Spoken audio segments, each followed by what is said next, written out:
তৌফিক দান করুন, বলুন আমিন। বিশেষ অতিথি জনাব মোহাম্মদ আবু সুফিয়ান, অত্র ইউনিয়নের চেয়ারম্যান, ঠিক কিনা? আল্লাহ রাব্বুল আলামিন যে দায়িত্ব তিনার উপরে দিয়েছেন, ন্যায় নিষ্ঠার সাথে ঈমানের সাথে পালন করা তৌফিক দান করুন, বলুন আমিন। সম্মানিত উপস্থিতি, আজকের এই মাহফিলে আপনাদেরকে বাদ মাগরিব থেকে শুরু করে এই পর্যন্ত কোরআন এবং সুন্নাহর আলোকে আলোচনা শুনে আপনাদেরকে ধন্য করেছেন আমার প্রিয় ভাই মুফতি মাওলানা মোহাম্মদ সাজিদুল ইসলাম, আপনাদের এই এলাকার কৃতি সন্তান, ইমাম এবং খতিব, ঠিক কিনা?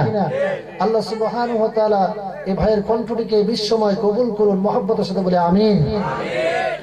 আমার পূর্বে আমি স্টেজে আসার পূর্ব মুহূর্ত পর্যন্ত যিনি আলোচনা করেছেন আমার বন্ধুবর হযরত মাওলানা মোহাম্মদ হাবিবুর রহমান, ইনিও আপনাদের পার্শ্ববর্তী এলাকার মানুষ, ঠিক কিনা?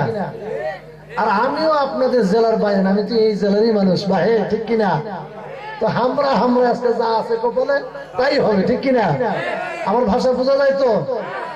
এই সমস্ত দ্বীনের এই সৈনিকগুলিকে আল্লাহ পাক রব্বুল আলামিন কবুল করুন, বলুন আমিন। আমার সামনে উপস্থিত আছেন এই জাতির শ্রেষ্ঠ সন্তান উলামায়ে কিরাম, এই যে ধুলির আসনে বসে আছেন কোরআন প্রেমিক, ইসলাম প্রেমিক, পর্দার অন্তরালে আছে আমার মা এবং বোনেরা। আল্লাহ সুবহানাহু ওয়া তাআলা এই কোরআনের ময়দানে আপনাকে আমাকে বসার সুযোগ করে দিয়েছেন, এই জন্য আপনারা বেজার না খুশি? কম না বেশি? যদি বেশি খুশি হয়ে থাকেন একটু আওয়াজ দিয়ে বলেন তো দেখি আলহামদুলিল্লাহ। মাইকের অবস্থা যেহেতু ভালো না, আমি কিন্তু কথা খুব আস্তে আস্তে বলার চেষ্টা করবো, নাহলে কণ্ঠের উপরে চাপ দিলে, কণ্ঠের এই একটুতে চাপ দিয়ে অবস্থা খারাপ হয়েছে, নাহলে আলোচনা আপনাদেরকে শোনাতে পারবো না। খুব চমৎকার একটা আলোচনা নিয়ে আপনাদের সামনে আমি হাজির হয়েছি। ছোট্ট একটি সূরা আমি তেলাওয়াত করেছি, এখান থেকে কিছু আপনাদেরকে মেসেজ দিব। এই ভাঙা ভাঙা কণ্ঠে একটু মত বিনিময় করবো, ক্লাস করবো। আজকে আর সুর দেওয়ার সুযোগ নাই। সুর শুনবেন না ওয়াজ শুনবেন? ওয়াজ শুনবো। তাইলে সেই মহান মনিবের দরবারে আরেকবার উঁচু কণ্ঠে আওয়াজ দিয়ে বলছি আলহামদুলিল্লাহ, করছি রব্বানা লাকাল হামদ হামদান কাসীরান তাইয়িবান মুবারাকান ফীহি ইয়া রাব্বি লাকাল হামদু কামা ইয়ানবাগি লিজালালি ওয়াজহিকা ওয়া আযীমি সুলতানিকা। প্রশংসা আদায় করলাম কার? আসতে বলবেন না কার? সব সময় প্রশংসা হবে কার? খাওয়ার সময় আসতে বলতেছেন, খাওয়ার সময় প্রশংসা হবে কার? ঘুমানোর সময়, কোথাও যাওয়ার সময়, কোথা থেকে আসার সময়, সকালে, বিকালে, রাতে, কোরআনের বিরোধিতার সময়। আল্লাহর প্রশংসা করে কোরআনের বিরোধিতা করা যাবে? কিন্তু এই দেশে ইনশাআল্লাহ বলে কোরআনের বিরোধিতা করে এরকম বাটপার আছে না নাই? আছে না নাই? এদেরকে চিহ্নিত করার দরকার আছে না নাই? প্রিয় ভাইরা আমার, আমি যদি অল্প একটু সময় কথা বলি আপনাদের কষ্ট হবে, যেহেতু 12টা বেজে যাচ্ছে। আমি আপনার 1টা বাজার আগে শেষ করে দিব, শুনবেন তো ইনশাআল্লাহ? আমরা শুনতে এসেছি কি? কোরআন শুনতে এসেছি। এই কোরআন থেকে আমি কথা বলবো। এই কোরআন থেকে কথা বলতে গিয়ে কে আওয়ামী লীগ, কে বিএনপি, কে জামাত, কে আট্রসি, কে দেওয়ানবাগি, কে ফুরফুরা, কে চরমরাই, কে তাবলিগ, কে পাবলিক, এটা হিসাব করার সুযোগ আসতে বলবে না? সুযোগ। কারণ কোরআন থেকে কথা বলতে গেলে আবু জেহেল বেজার হবে, আবু বকরের মতো মন মানসিকতা নিয়ে যারা বসবে তারা খুশি হবে। এই কোরআন থেকে কথা বললে মূসা আলাইহিস সালামের উত্তরসূরিরা আনন্দ পাবে, মজা পাবে। ফেরাউনের গোষ্ঠীরা সহ্য করতে পারবে না। আওয়াজ দিয়ে বলেন ঠিক না ঠিক? এই কোরআন থেকে কথা বলতে গেলে নমরুদের শরীরের মধ্যে জ্বালা পড়া শুরু হবে। ইব্রাহিমের উত্তরসূরিদেরকে অগ্নিকুণ্ডে নিক্ষেপ করার জন্য ষড়যন্ত্র করবে। যতই ষড়যন্ত্র আলেমদের বিরুদ্ধে করা হোক না কেন, আমরা জীবন দিতে পারি, রক্ত দিতে পারি, বাতিলের কাছে মাথা নত করতে জানি না, জানি না, জানি না। আওয়াজ দেবেন ঠিক না বেটে? ভাইরা আমার, আসুন তাহলে আমরা শুনতে এসেছি কি? কোরআন। এই কোরআন শুনতে আসে 3 শ্রেণীর মানুষ। কয় শ্রেণীর? আপনারা একটু আমার সাথে একটু খালি সহযোগিতা করবেন। লোক যেই কয়টাই হোক, আল্লাহ যারা কবুল করছে এরা কেউ পাও ধরে সরাই দিতে পারবে? বাংলাদেশের জাতীয় খেলা জানেন তো, জাতীয় খেলার নাম হলো হাডুডু। কি খেলা? তো হাডুডু খেলার মধ্যে কি করতে হয়, একজন একজন পা ধরে, একজন গবেষক বলতেছে যে বাঙালিরা কি চালাকের চালাক আর কি বদমাহিসের বদমাহিস। এরা জাতীয় খেলা দিচ্ছে হাডুডু, কেন? কারণ এরা চায় না একজন উপরে যাক, এরা ঠ্যাং দিয়ে টান দিয়ে ধরে যে তোকে যাইতে দিব না, ঠিক কিনা? তো আল্লাহ আপনারা আমারে কবুল করছে, শয়তানে কি টান দিয়ে ধরে রাখতে পারবে? আল্লাহ যদি কারো কল্লা ধরে উপরে উঠায়, গোটা পৃথিবীর বাতিলেরা ঠ্যাং দিয়ে কিছুই করবার পারবে? চিৎকার মেরে বলেন সুবহানাল্লাহ। একটু আওয়াজ দিয়ে সহযোগিতা করবেন। কোরআন শুনতে আসে কয় শ্রেণীর মানুষ? 3 শ্রেণীর মানুষ কোরআনুল কারীম শুনতে আসেন। আমার প্রিয় বন্ধুগণ, কানটা খরগোশের কানের মতো একটু লাগাই দেন। সংক্ষিপ্ত সময়ে কিছু মেসেজ আপনাদেরকে দেব। যদিও মাইকের কন্ডিশন ভালো নয়, কণ্ঠটাকে শেষ করে দিল মুহূর্তের মধ্যে। তার উপরে ভাঙা কণ্ঠে যতটুকু বলা যায় শুনতে রাজি আছি তো ইনশাআল্লাহ। আমার প্রিয় ভাইরা, প্রথম নাম্বার, যারা কোরআনুল কারীম শুনতে আসেন, আল্লাহ রাব্বুল আলামিন কোরআনুল কারীমের আল্লাহ রাব্বুল আলামিন হামিম সিজদার 26 নম্বর আয়াতে কোট করলেন। কোন সূরা বললাম? ওয়াজ আজকে মুখস্থ হবে। হামিম সিজদার 26 নম্বর আয়াত রব্বুল আলামিন কোট করলেন, وقال الذين كفروا لا تسمعوا لهذا القرآن والغوا فيه لعلكم تغلبون. الله أكبر. আল্লাহ রাব্বুল আলামিন বলেন, وقال الذين كفروا لا تسمعوا لهذا القرآن। ও নবী, কাফেরদের বক্তব্য হলো, কাফেরদের ভাষণ হলো, কাফেরদের কর্মসূচি হলো। তারা বলে وقال الذين كفروا, কাফেরদের বক্তব্য, লা তাসমাউ, তোমরা কোরআন শুনবা না। নাউজুবিল্লাহ বলেন। তোমরা কোরআন শুনবা না, কোরআন শুনতে দেওয়া যাবে না, বক্তব্য হলো কাফেরের। আল্লাহ রাব্বুল আলামিন সেই কথাটাই কোট করলেন। কাফেররা বলে লা তাসমাউ লিহাদাল কুরআন, কোরআন শুনতে দেওয়া যাবে না, ওয়ালগাউ ফীহি লাআল্লাকুম তাগলিবুন। তাদের কর্মসূচি হলো কোরআনের মাহফিল যেখানে হবে সেখানে হট্টগোল করে, বিশৃঙ্খলা করে কোরআনের মাহফিল বন্ধ করে দাও। এই কর্মসূচি নিয়ে তারা আবু জেহেলের উত্তরসূরি যারা, আওয়াজ দিয়ে বলেন কথা ঠিক না বেঠি? এরকম আবু জেহেলের ভাইরা ভাই আছে না নাই? কে কে আছে একটু হাত তুলেন তো দেখি। এখানে কে? আল্লাহ কবুল করুন, বলেন। ডানে বামে আছে না নাই? এদেরকে চিহ্নিত করে রাখবেন। এরা কোরআন শুনতে দিতে চায় না, কোরআন বুঝতে দিতে চায় না, নিজেরাও শোনে না, অন্যরা শুনবে এটাও তারা সহ্য করতে পারে না। কি ঠিক না ঠিক? যদি ঠিক হয় ইশারা করলে জোরে করবেন ঠিক, তাহলে আমি বুঝবো যে আপনি বুঝছেন। আর যদি আপনি চুপচাপ থাকেন তাহলে আমি বুঝবো ওই যে নবীজির হাদিস, যারা কোরআনের কথা শুনে হাও বলে না, নাও বলে না, আল্লাহ নবী হলো বোবা শয়তান। কি শয়তান?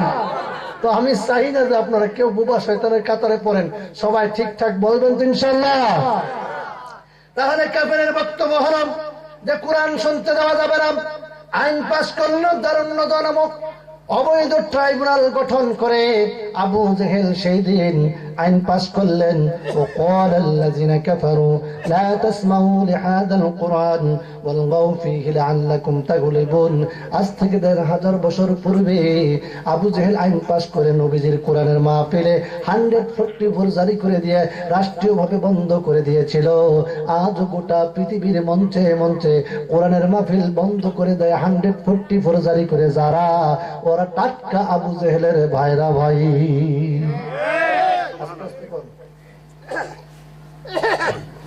প্রিয় ভাইয়ের আমার, তাহলে 1 নাম্বার খারাপ যারা কোরআন শুনতে দিতে চায় না। 2 নাম্বার, আল্লাহ রাব্বুল আলামিন কত চমৎকার ভাবে সূরাতুন নিসা আয়াত নাম্বার 61 আল্লাহ রাব্বুল আলামিন কোট করলেন। কোরআন শুনতে আছে দ্বিতীয় শ্রেণীর কারা লক্ষ্য করুন। আল্লাহ রাব্বুল আলামিন বলেন, ওয়া ইযা কিলা লাহুম তাআলাউ ইলা মা আনজালাল্লাহু ওয়া ইলার রাসূল রাআইতাল মুনাফিকিনা ইয়াসুদ্দুনা আনকা সুদুদা। জোরে বলে আল্লাহু আকবার। স্মরণ করো সেই সময়ের ঘটনা। ওয়াইদা কিলাম, যখন বলা হয় লাহুম তাদেরকে, তাআলাও মানে আসো, ইলা মানে দিকে, মা মানে জাম, আনজালাল্লাহু আল্লাহ নাযিল করেছেন, ইলা রাসূলি তার রাসূলের প্রতি যা নাযিল করেছেন সেই রাসূলের নাযিলকৃত কিতাবের দিকে আসো। তখন নবীজি আপনি দেখবেন রাআইতাল মুনাফিকিনা, মুনাফিকরা বলবে না না এই বক্তব্য তো আমার ব্যক্তি জীবনের সাথে মিল খায় না। ঠিক না বেটে? মুনাফিক দেখবে না না কোরআন যে বক্তব্য দিচ্ছে, কোরআন বক্তব্য দিচ্ছে সুদ খাওয়া যাবে না, কোরআন বক্তব্য দিচ্ছে ঘুষ খাওয়া যাবে না, কোরআন বক্তব্য দিচ্ছে জেনা করা যাবে না, কিন্তু মুনাফিকরা দেখতেছে কোরআন এই বক্তব্য দিচ্ছে আমি তো ইন্টারন্যাশনাল সুদখোর, আমি তো আন্তর্জাতিক ঘুষখোর। এরকম আন্তর্জাতিক ঘুষখোর আমাদের সমাজে আছে না নাই? আল্লাহর নবীকে আল্লাহ ডাক দিয়ে বলেন, নবী গো আপনি লক্ষ্য করে দেখবেন ওই সময় মুনাফিকরা যখন দেখবে কোরআনের বক্তব্য তার ব্যক্তি জীবনে মিল খায় না, সামাজিক জীবনে মিল খায় না, রাষ্ট্রীয় জীবনে মিল খায় না, আন্তর্জাতিক জীবনে মিল খায় না, মুনাফিকরা আস্তে করে কেটে পড়বে, ওখান থেকে মুখ ফিরে তারা চলে যাবে। এরকম ডিজিটাল মুনাফিক আছে না নাই? এরকম মুনাফিক। তাহলে দ্বিতীয় শ্রেণী হলো যারা মুনাফিক।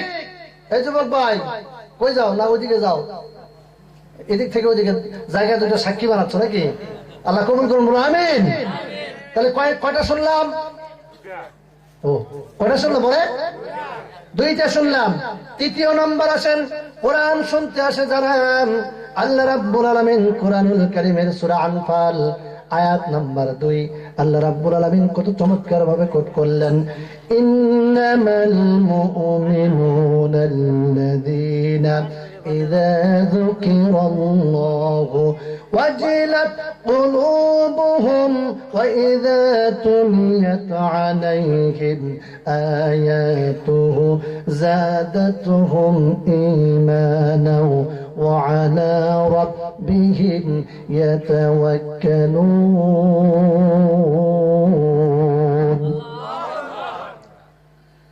আল্লাহ তুমি হেফাজত করো।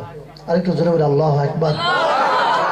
আল্লাহ রাব্বুল আলামিন বলেন, যখন কোন মুমিন বান্দার সামনে আল্লাহর বরত্বের কথা বলা হয়, আল্লাহর জিকির করা হয়, তখন মুমিনের হৃদয়গুলি ভিজে যায়, অন্তরগুলি প্রকম্পিত হয়, আল্লাহর ভয়ে তাদের হৃদয় কাঁপতে থাকে, আল্লাহর ভয়ে তাদের হৃদয়টা কাঁপতে থাকে, হৃদয়টা শীতল হয়ে যায়।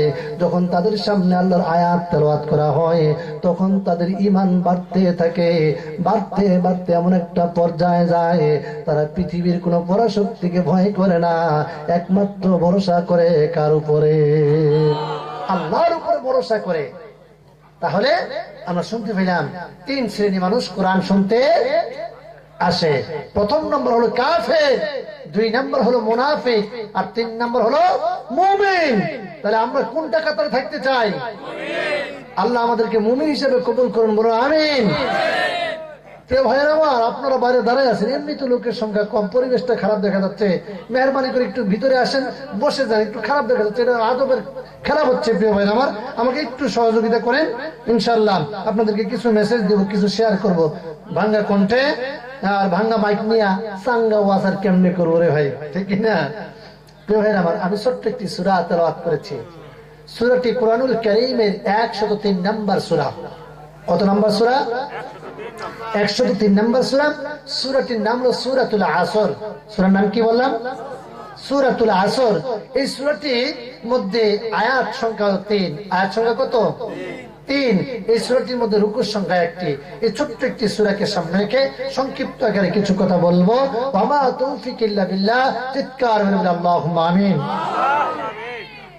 প্রিয় ভাইরা আমার, আসুন আল্লাহ রাব্বুল আলামিন কি মেসেজ আপনাকে দিয়েছেন বিতাড়িত মধ্য শয়তান থেকে আবার আশ্রয় চেয়ে আলোচনায় প্রবেশ করতে চাই। ভূমিকায় আর কথা নয়, সবাই আমার সাথে পড়ুন, আউযু বিল্লাহি মিনাশ শাইতানির রাজীম, বিসমিল্লাহির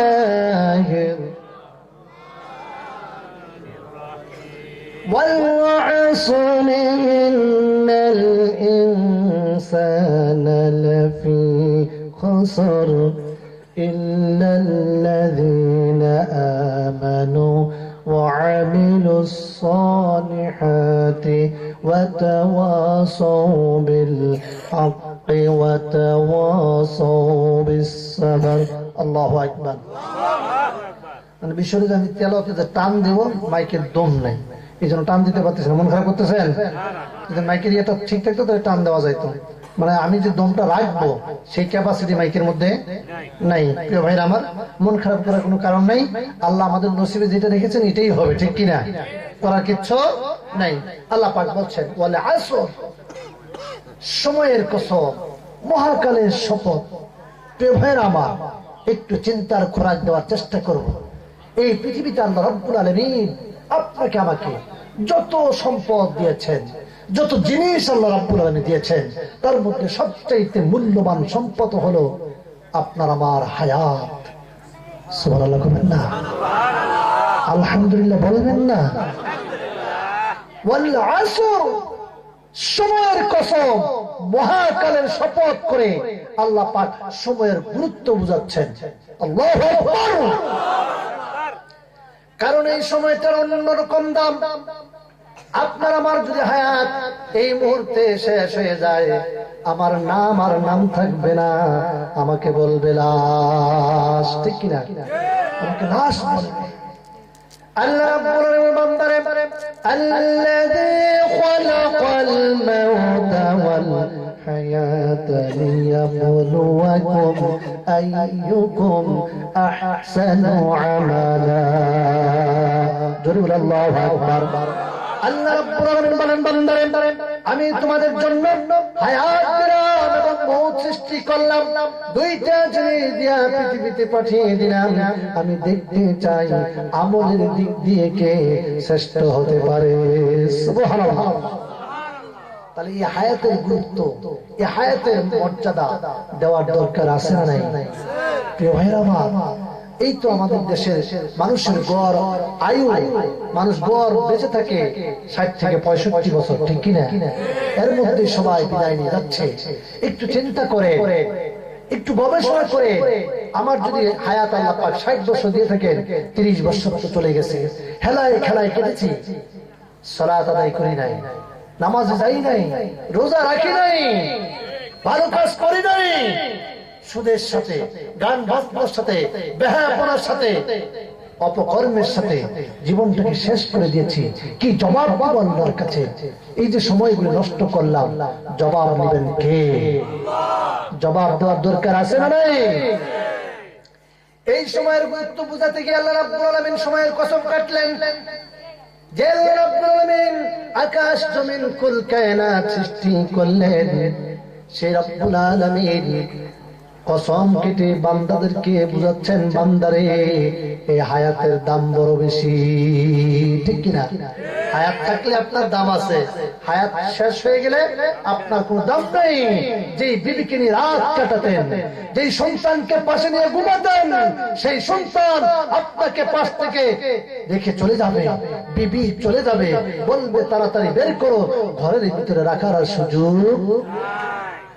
বের করে দিবে আপনার প্রিয়তম স্ত্রী, আপনাকে পাশে রাখবে না।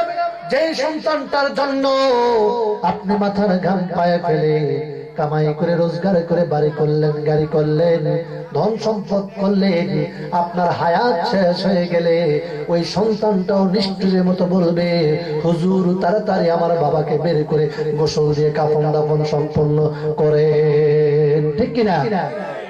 তাহলে এই সময়ের মর্যাদা দেওয়ার দরকার আছে না নাই? এই সময়ের মর্যাদা দেওয়ার জন্য আল্লাহ রাব্বুল আলামিন কসম কেটে বললেন, মহাকালের শপথ, ইন্নাল ইনসানা লাফি খুসর, নিশ্চয়ই তাম পৃথিবীর মানুষেরা ক্ষতিগ্রস্তের মধ্যে। কথা কার? আল্লাহ পাক বলছেন সময়ের কসম, মহাকালের শপথ, নিশ্চয়ই তাম পৃথিবীর মানুষেরা ক্ষতিগ্রস্তের মধ্যে আছে। আল্লাহ যদি বলে যে ক্ষতির মধ্যে আছে, আমি যদি সলিমুদ্দি বলি আমি লাভের মধ্যে আছি, সত্য কথা কার? কার? আল্লাহ বলছে ক্ষতির মধ্যে, আর আমি যদি বলি লাভের মধ্যে, আমার কথার কোনো ভ্যালু নেই। প্রিয় ভাইয়েরা আমার, তারপরে আল্লাহ আশার পানি সঞ্চার করলেন বান্দাদের মাঝে। আল্লাহ পাক বললেন ইল্লাল্লাযীনা আমানু ওয়া আমিলুস সালিহাতি ওয়া তাওয়াসাউ বিল হাক্কি ওয়া তাওয়াসাউ বিস সাবর। আল্লাহু আকবার।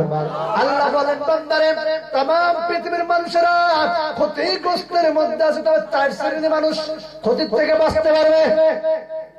সুবহানাল্লাহ কয় না রে? এই বলে পান কি খাও, বাদাম না মোবাইল টিপ? এই যে মোবাইল টিপতেছে, চিন্তা করে আমি গলা ফাটাই দিয়ে কোরআন শোনাচ্ছি আর মোবাইল টিপতেছে। মোবাইল আসিল কি দোলা লাগিল, ওয়াজ মাহফিল মন বসে না। মোবাইল আসিল কি দোলা লাগিল, পড়ালেখায় মন বসে না। ঠিক না ঠিক? যারা আসতে করে ওরা অন্য গ্রুপের লোক, ঠিক না? মোবাইল আসিল কি দোলা লাগিল, পড়ালেখায় মন বসে না। পরনে যাই থাক পেটে ভাত নাই যাক, পরনে যাই থাক পেটে ভাত নাই যাক, মোবাইল ছাড়া এখন চলে না। মোবাইল আসিল কি দোলা লাগিল, পড়াশোনায় মন বসে না। ঠিক না বে ঠিক? প্রিয় যুবক ভাইরা আসো না ভাববা, হুজুর আমাদেরকে বাস দিল রে। রাত 12টার পরে উনি যখন ফোন করে, দু চোখে ঘুম আসে না। ঠিক না রে? সারা রাত জাগিয়া ফোনে সেটিং করিয়া, সারা রাত জাগিয়া ফোনে সেটিং করিয়া, ফজরের সময় আর ঘুম ভাঙে না। মোবাইল আসিল কি দোলা লাগিল, পড়াশোনায় মন বসে না।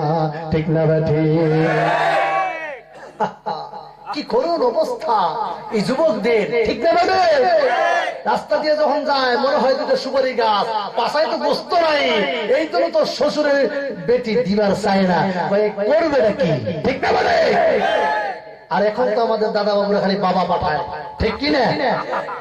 বাবা আছে না নাই?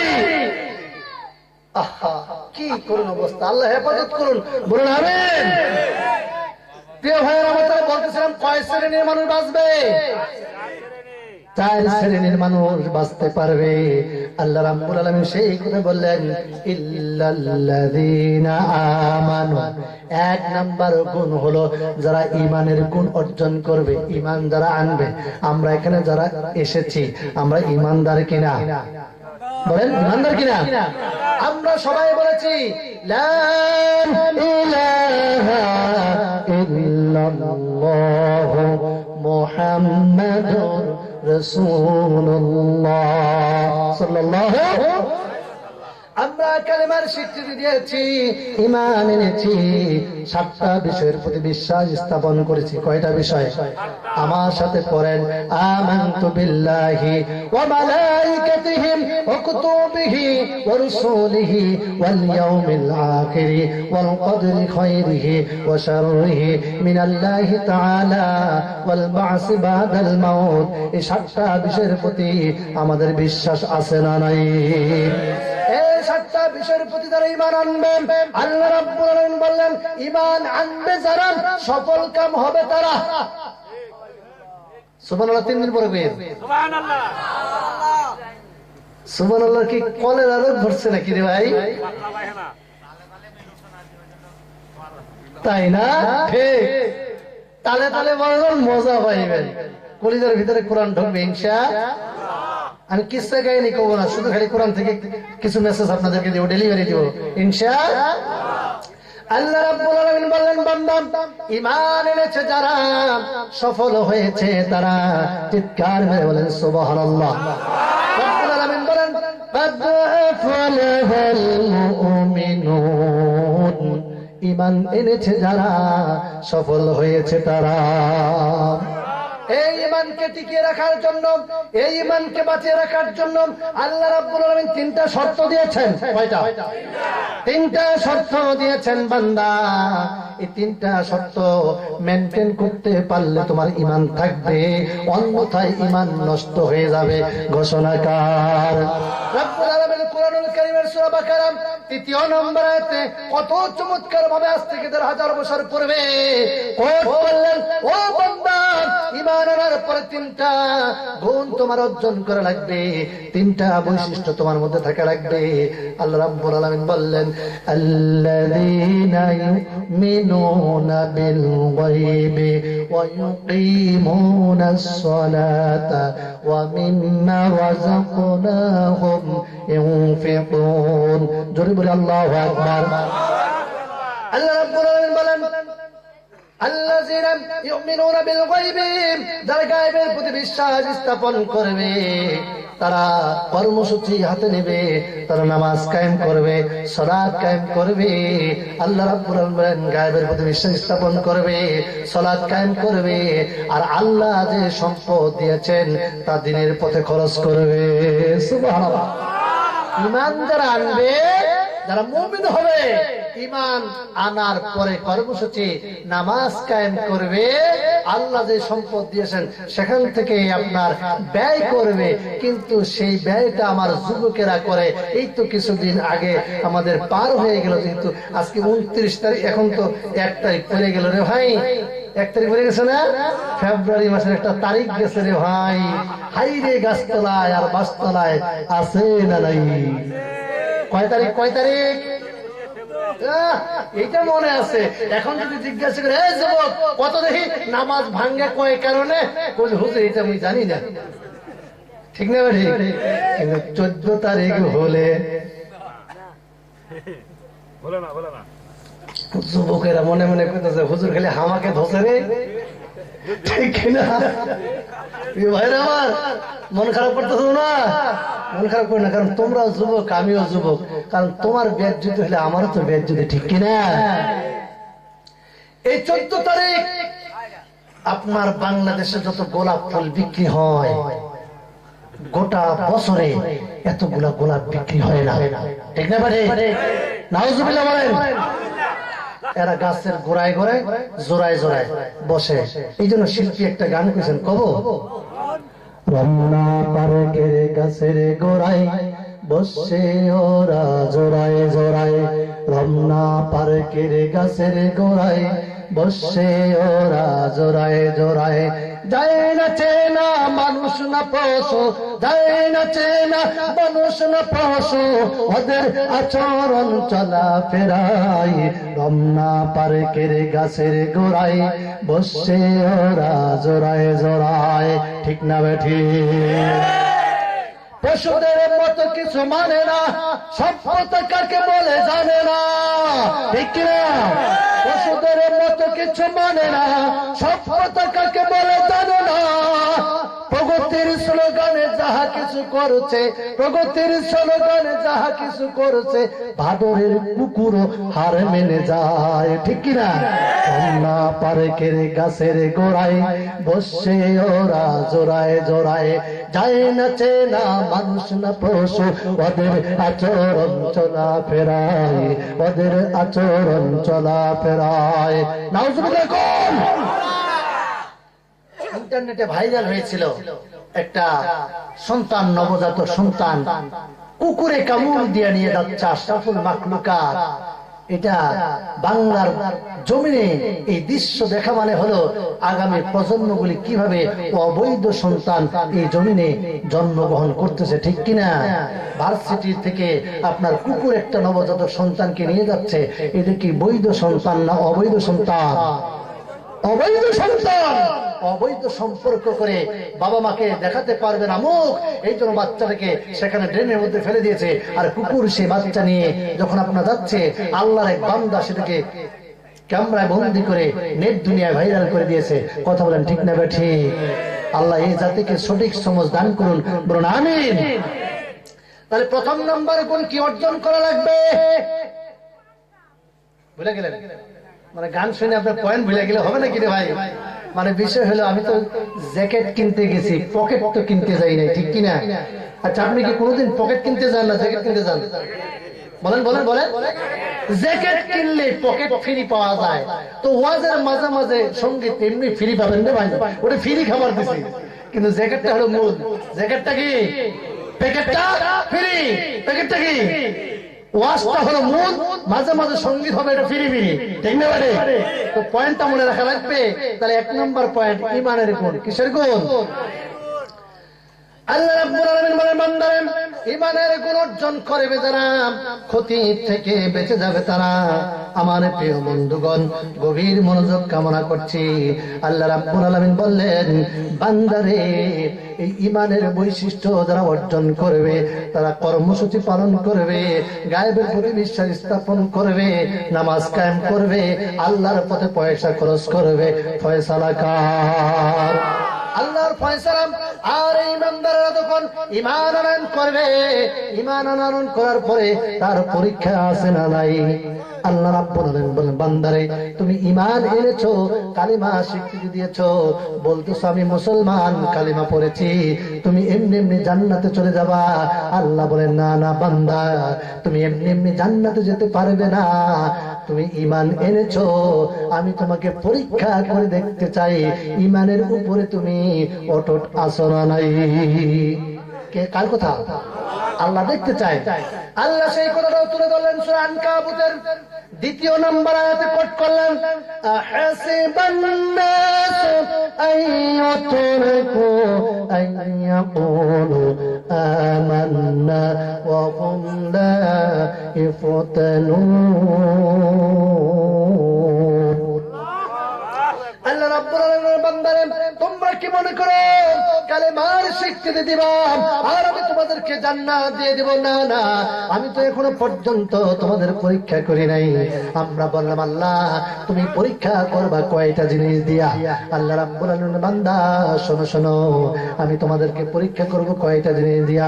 ওয়ালা নাবলুওয়ান্নাকুম, পড়েন, ওয়ালা নাবলুওয়ান্নাকুম বিশাইইন মিনাল খাউফি ওয়াল জু'i ওয়া নাকসিম মিনাল আমওয়ালি ওয়াল আনফুসি ওয়াস সামারাত ওয়া বাশশিরিস সাবিরিন।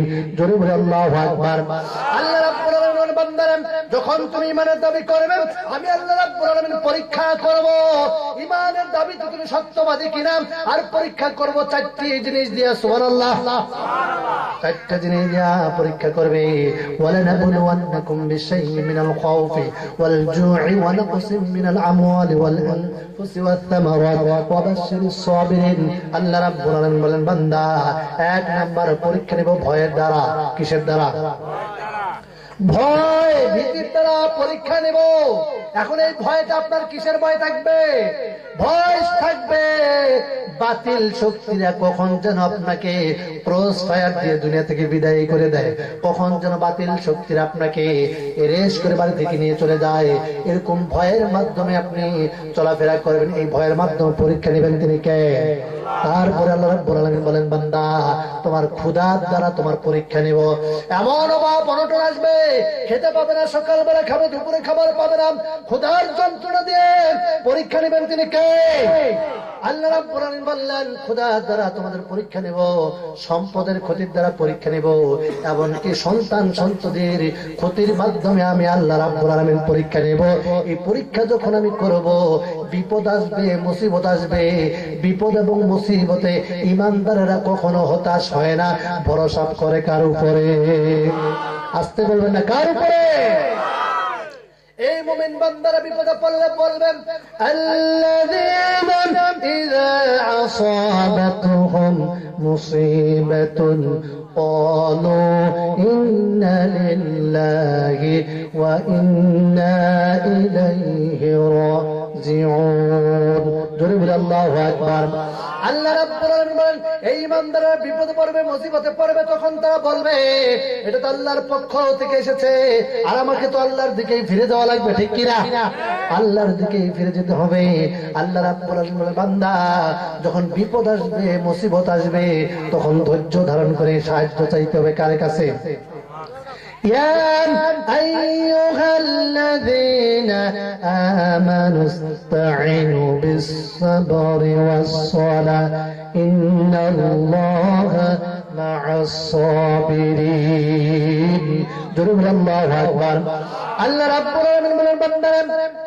তোমরা নামাজের মাধ্যমে ধৈর্য সহকারে সালাতের মাধ্যমে আমি আল্লাহর কাছে সাহায্য চাও আর জেনে রাখো ইন্নাল্লাহা মা'আস সাবিরিন নিশ্চয়ই আল্লাহ ধৈর্যশীলদের সাথে আছেন চিৎকার মেরে বলেন সুবহানাল্লাহ মানে বিপদ আসবে মুসিবত আসবে ধৈর্য ধারণ করার দরকার আছে না নাই তাহলে এক নাম্বার বৈশিষ্ট্য হলো আপনার ঈমানের গুণ অর্জন করতে হবে কিসের গুণ ঈমানের গুণ অর্জন করা লাগবে প্রিয় ভাইয়েরা আমার এখন আপনাদের কাছে জানতে চাই আমরা যে সালাত আদায় করি সালাত আদায় করতে গেলে প্রথমে কি করা লাগে কথা বলেন আমি কিন্তু একটু বেয়াদবি করছি চা খাচ্ছি এটা কিন্তু ঠিক না কিন্তু বিষয়টা তো মাইকটার কারণে আমাকে আজকে চা খাইতে হচ্ছে গোটা আলোচনায় আমি 1-1.5 ঘন্টা 2 ঘন্টা আলোচনা করলে চা ওরকম খাই না কারণ মাইকটা চলতেছে না এই জন্য আমি চা খাচ্ছি না বলে আমার চলতেছে না বেয়াদবি ক্ষমা করবেন তাহলে নামাজ পড়তে গেলে প্রথমে আমরা কি করি ওযু করি ওযুর ফরজ কয়টা ওযু নষ্ট হয় কয় কারণে মাশাআল্লাহ কয়েকজনে বলছেন কয় কারণে 7 কারণে ওযু নষ্ট হয়ে যায় এখন এই 7 কারণ যদি কোনো মুসলমান না জানে নামাজে দাঁড়ানোর পরে যে কোনো একটা কারণ যদি সংগঠিত হয়ে যায় নামাজ থাকবে না ভাঙবে এখন এই 7টা কারণ জানা লাগবে না অবশ্যই অবশ্যই 7টা কারণ আপনাকে জানা লাগবে এখন বলেন ওযু ভঙ্গের কারণ 7টা নামাজ ভঙ্গের কারণ আছে না নাই নামাজ ভঙ্গের কারণ কয়টা এই দেখেন ছোট্ট ছোট্ট ছেলেগুলো মাদ্রাসাতে যায় ওরা মুখস্থ করে ফেলছে নামাজ ভঙ্গের কারণ কয়টা এখন আপনাদের কাছে জানতে চাই ওযু ভঙ্গ হয়ে গেলে নামাজ হয় না হয় কি তারপরে নামাজ ভঙ্গের কারণ 19টার একটা হয়ে নামাজ নষ্ট হয়ে যায় নামাজ ভঙ্গ হয়ে যায় নামাজ আর নামাজ থাকে না আবার তাকে পুনরায় পড়া লাগে প্রিয় ভাইরা আমার মুসলমান জানতে চাই আপনার আমার সবচেয়ে দামি সম্পদ জান্নাতে যাওয়ার জন্য একটা দামি সম্পদ সেটার নাম হলো ঈমান এই ঈমান ভঙ্গের কারণ আছে না নাই